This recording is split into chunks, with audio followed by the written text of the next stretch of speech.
1000 رکعت نفل نماز پڑھنے سے بہتر ہے۔ سبحان اللہ۔ 1000 رکعت اگر کوئی شخص نماز نفل ادا کر رہا ہے تو اس سے بہتر ہے کہ جہاں کہیں بھی علم دین کی مجلس اگر قائم ہو اور وہاں علم کی باتیں بتائی جا رہی ہوں تو اس مجلس میں ایک لمحہ بیٹھ جانا 1000 رکعت نفل نماز سے بہتر ہے، پڑھنے سے بہتر ہے۔ تو ہم اور آپ بڑی خوش نصیب ہیں کہ اس پاک مجلس میں ہم لوگ بیٹھے ہوئے ہیں، اور جہاں علم دین کی مجلسیں قائم ہوتی ہیں وہ رحمت خدا بندی کی بارش ہوتی ہے۔ تو آئیے سب سے پہلے ہم بارگاہ رسالت صلی اللہ تعالی علیہ وسلم میں درود و سلام کا ہدیہ پیش کر لیں اور بآواز بلند پڑھیں اللہ رب محمد صلی اللہ علیہ وسلم نحن عباد محمد صلی اللہ علیہ وسلم۔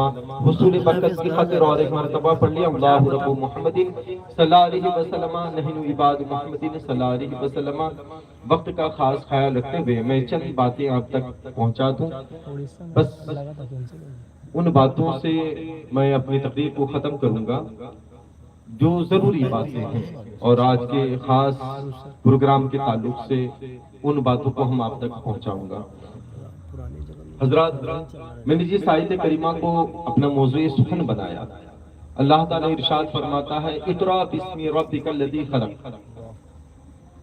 اقرأ یعنی پڑھیے اس رب کے نام سے جس نے پیدا کیا۔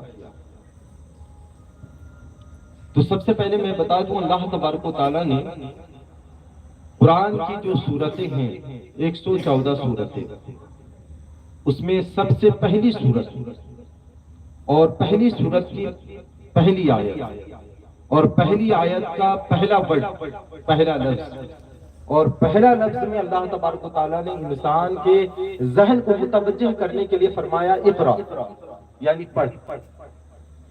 تو اس سے یہ پتا چلتا ہے کہ پوری انسانیت کو اللہ تبارک و تعالیٰ نے جو درس دیا، سب سے پہلا درس وہ پڑھنے کی جانب سے ہے، اور انسان کے ذہن کو اس طرف متوجہ کر رہا ہے انسان اپنے ذہن کو پڑھنے کی طرف پھیر لے، انسان اپنے ذہن کو پڑھنے کی طرف کر لے اور اپنا ذہن پڑھنے کی طرف بنا لے کہ ہمیں پڑھنا ہے، ہمیں سیکھنا ہے۔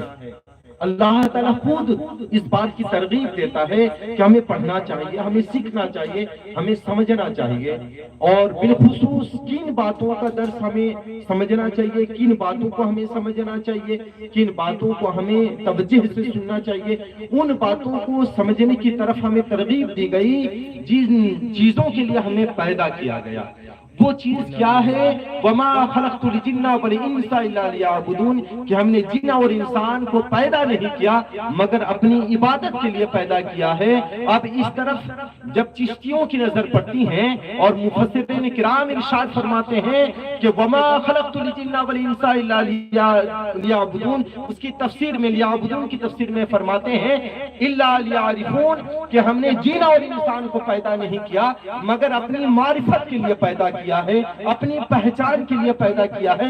اس آیت کریمہ سے جب اقرا کو ملاتے ہیں تو اس بات کو ہم سمجھتے ہیں کہ اقرا یعنی پڑھو تو کن باتوں کو پڑھو، ان باتوں کو پڑھو جن باتوں کے ذریعے سے تمہیں اللہ کی معرفت حاصل ہوتی ہو، ان باتوں کو پڑھو، ان چیزوں کا علم حاصل کرو جن کے ذریعے سے تمہیں رسول کی پہچان حاصل ہوتی ہو، ایسی چیزوں کو پڑھو جن کے ذریعے سے تمہیں شریعت کی باتوں کی پہچان ہوتی ہو، اور ایسی چیز پڑھو جس کے ذریعے سے تمہیں ان باتوں کا علم ہو جائے کہ تمہیں کس چیز کے لیے پیدا کیا گیا۔ تو ہمیں ایسی باتوں کا علم حاصل کرنا کیا ہے؟ ضروری ہے، ہمیں پڑھنا ضروری ہے، اور پڑھنے کے لیے ایسی جگہ جانا ضروری ہے جہاں سے پڑھائی جائے، اور سب سے بہتر جگہ کیا ہے؟ مدرسہ ہے۔ ہمیں مدرسہ کا رخ کرنا چاہیے۔